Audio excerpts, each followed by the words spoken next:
everyone, so I have a book haul for you guys today, which I'm very excited about.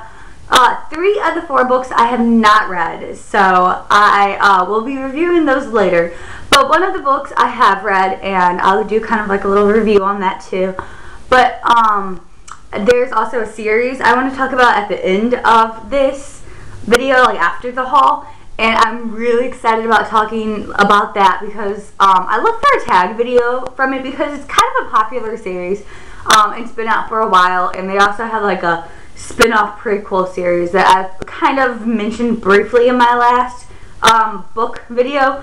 But I'm going to jump right into this because I know I'm probably going to talk forever. So the first book I want to talk about is The Scorch Trials by James Dashner, which is the second book in the Maze Runner trilogy, and I just finished this last night, so it's all fresh in my head and everything. And so I'm going to read the back to you. But if you have not read Maze Runner, I always hate reading books of like sequels and stuff before I've read the like actual book because it kind of gives away a little bit of clues. So ignore some of what I'm saying if you've already read if you have not read Maze Runner, and I do recommend that book. So obviously, because I'm talking about the second one right now.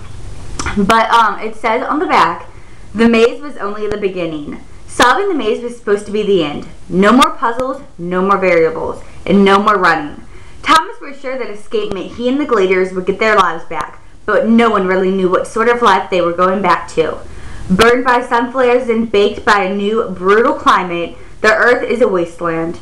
Government has disintegrated, and with it, order, and now cranks. People covered in festering wounds and driven to murderous insanity by the infectious disease known as the flare.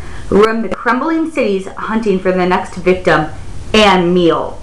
The Gladers are far from done running. Instead of freedom, they find themselves faced with another trial. They must cross the Scorch, the most burned out section of the world, and arrive at a safe haven in 2 weeks. And Wicked has made sure to adjust the variables and stack the odds against them. Thomas can only wonder, does he hold a secret to freedom somewhere in his mind, or will he forever be at the mercy of Wicked? So, pretty much, the only thing that, I mean, it's kind of obvious that it's going to happen, but the only thing that it says on the back of the book that's kind of a spoiler from Maze Runner is that they escape the maze, but you can kind of already guess that because obviously if there's 2 more books after Maze Runner, they're going to escape the maze, but that's the only like spoiler alert. But pretty much is after they get leave the maze, they go to the safe house. But the safe house is actually part of Wicked, which is the government that has like made the maze, and all of the Gladers are which are people who survive the maze, and there's not many left. Only about 20 of them survive the maze and are at the safe haven.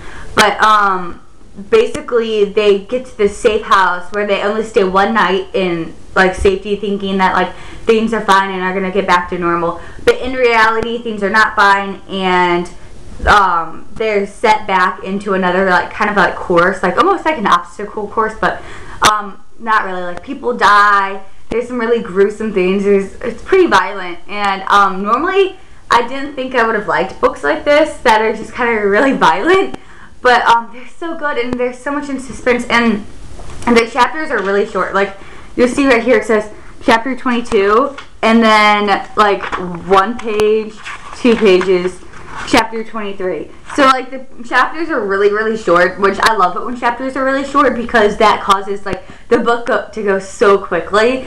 And it was a really quick read. I read it during the week and I loved it. And it was just very intense, and you can almost feel like you're in that situation, like feel the fear, like kind of like radiating off of the main character Thomas, which the book follows his perspective.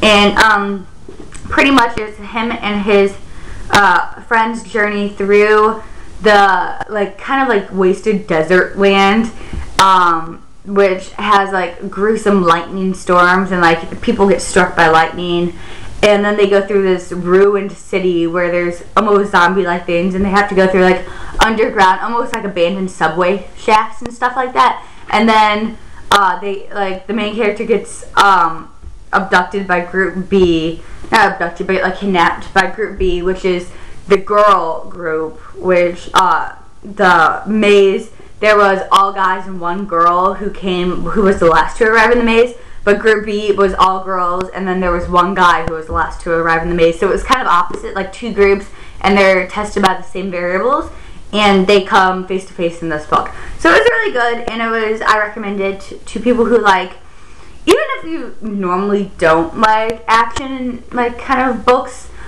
it's very relatable to the Hunger Games, which is one of the reasons why I picked it up to begin with, is people compared the two books. There's not too much of a similarity other than the fact that they're both kind of trapped, and it's like set place in the future after the world kind of collapsed. So those are the only relatable key things. But if you like the Hunger Games and are looking for something kind of similar, I do recommend this. And the first book was called Maze Runner by James Dashner, but this one's Scorch Trials, and there's another one called Death Cure. That's the third book, and I need to go buy that. But yeah, so Scorch Trials.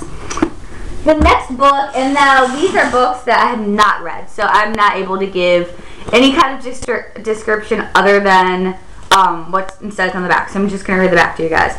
But this one is called Deadly Little Games, and it's a touch novel by Lori, I can't read this, well, it says Storch right there, but I can't, it's like Lori Storch or something like that. But it looks like this, and I think the cover is really pretty. I think there's 3 books right now, maybe 4, in the Touch series, and I've seen them, and I just know I've kind of been interested in them, and I've picked it up a couple times, but I finally bought it, and it's really tiny. I'm not used to reading tiny books. So it sounds good, so I'm going to hop into reading it. High school juniors, it's me, Camille and Ben, have discovered a powerful bond. They both possess the power of psychometry, the ability to see the future through touch. For Ben, the gift is a frightening liability. When he senses a strong threat or betrayal, he risks losing control. Camille's gift is more mysterious. When she works with clay, her hands sculpt messages her mind doesn't yet comprehend. Before either one has a chance to fully grasp their abilities, a new danger surfaces, but this time, Camilla is not the target. Adam, a familiar face from Ben's past, is drawn into a puzzle he can't solve, and his life is on the line. As the clues pile up, Camille must decide whether to help him and risk losing Ben, or do nothing and suffer the consequences. But in these games, who can be trusted? So it just sounds kind of like a cool book, like Mindred and stuff like that. It sounds almost like it could be a love story. Oh, I think it will be, because it was under, at Barnes & Noble, like the paranormal romance or something like that. I don't know, but it was under that. So I think it is going to be a love story. And it just sounds like a cute little story. That's why I picked it up. And it has a beautiful cover, which I was drawn to because I judge books by their covers. So there's that. These 2 books I bought today, and I'm really excited about. One of them, and I don't even know why I was drawn to this book, because it sounds kind of stupid now that I think of it. But it's The Alchemist: The Secrets of the Immortal Nicholas Flamel. And honestly, I'm the biggest nerd ever. I think I've mentioned a couple times before that I really, really like Harry Potter. Like, I really like Harry Potter. Like, I really like Harry Potter. So, Nicholas Flamel is a very, very, very minor character in the first book of Harry Potter. He's just kind of mentioned as being like a colleague of Dumbledore, and his Sorcerer's Stone was like the Harry Potter and the Sorcerer's Stone, so obviously it was like the main point in the book. But he was only mentioned a few times. But I think he's like naturally like a very famous kind of like, what's his name?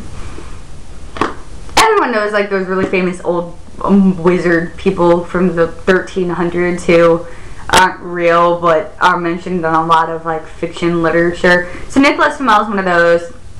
And so I reviewed the book, and there's like 5 books in this series, and I've never heard of it before, but it sounds like something I would be interested in. So it says, he holds the secret that can end the world, the truth.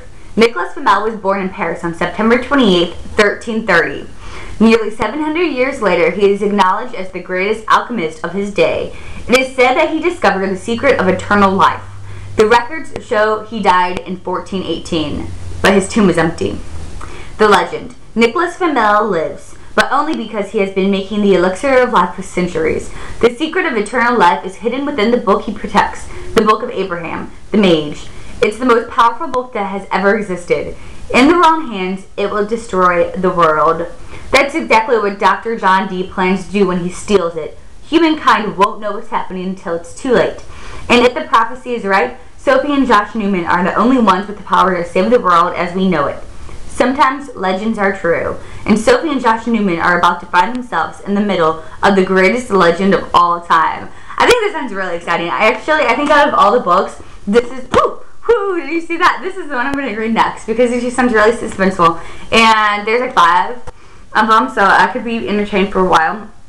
And it's one of those books that aren't famous, but I do this thing where like, when I go to Barnes & Noble, I will get like a big stack of like 6 or 7 books, and I'll take it in the seat and I'll read the first page of each, and like it's kind of like a trial, like whoever passes the first page I'll buy. And this had like a really good first page, like it's not taken in the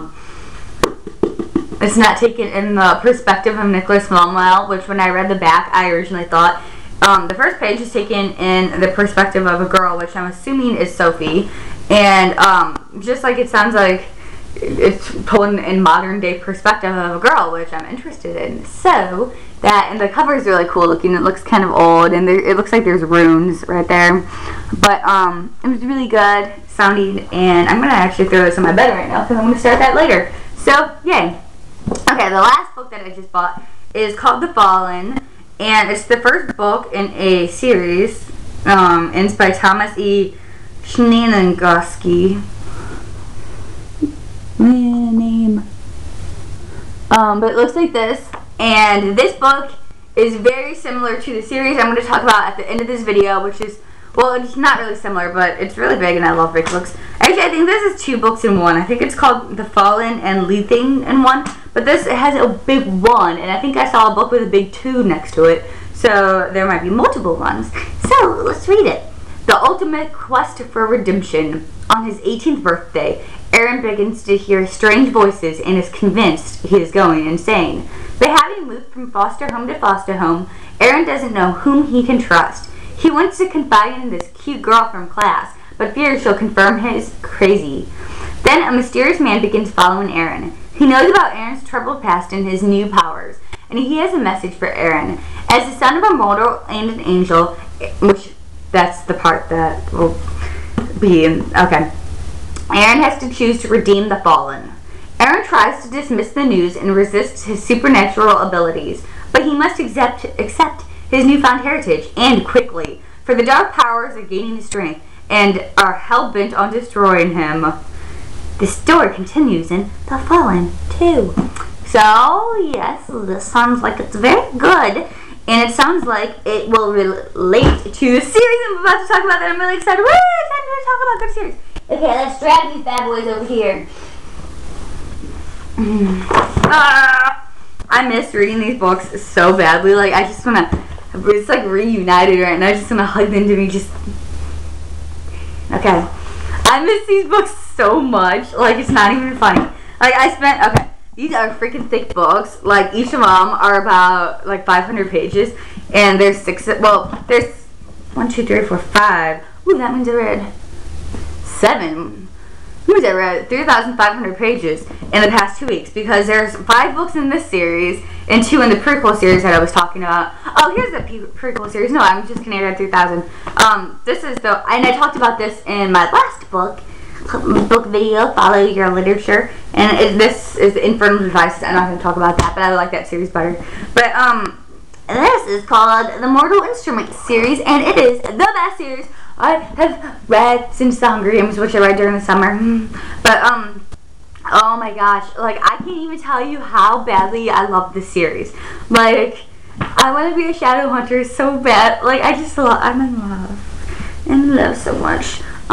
I read all 6 of the 4 of these and the 2 in the other series in like not even 2 weeks. Like, I don't think there was a time when I didn't read when I was reading the series. Like, I was just constantly like it was so good. It was so good. It took me into a different dimension, and it made me want to be part of that dimension. and it was so good. So I'll read you the back of the first one, called City of Bones, and I know these series have been out for a while. I want to say this came out in like this is 2007 right here. So this has been out since 2007, and there's, I think, 2 more to come. The next one comes out in May. My hair screws. Okay, and the next one comes out in May. And so I have to wait till May to get a little dose of Shadowhunter, because I don't think I'd be able to reread these and stay focused, because I hate reading books, and these, since it's so filled with action, that I'd probably be like, oh, I don't know what's happening. Anyways, okay. So, when Clary Frey heads out to the Pandemonium Club in New York City, she hardly expects to witness a murder, much less a murder committed by 3 teenagers covered with odd markings.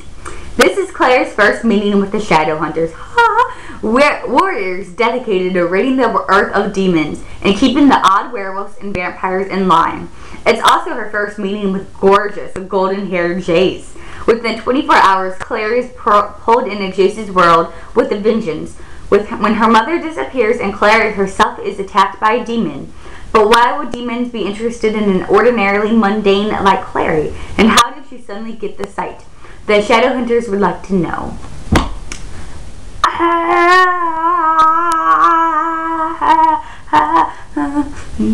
Okay, so pretty much, let me explain this in a little more detail. Pretty much, this series is told in the perspective of a girl named Clary, and she lives in New York City in, I guess, 2007, just like current time. And she is best friends with this little nerdy guy named Simon, and it's just the two of them, like, being best friends since they were little kids. And Clary lives with her mom, and she was brought up thinking that her dad died. And her mom, since she could remember, has had a best friend named Luke. So Luke is kind of like a father figure for Clary. So one day, basically, she goes to this club with her friend Simon, and she sees Jace, and she sees him with a knife, and she's just like, that guy's getting ready to kill someone. And so she like follows him to stop him, even though she doesn't think she could stop him. She just like, instincts told her to follow him.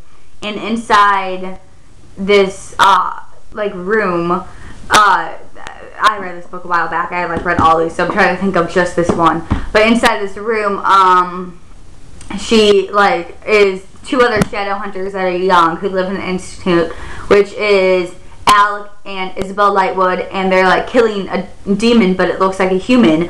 And she's just like, what are you doing? I'm gonna call the cops. And they're just like, how can you see me? Like, I'm glamored right now. How can you see me? They don't say it like that, but it's just me telling the story.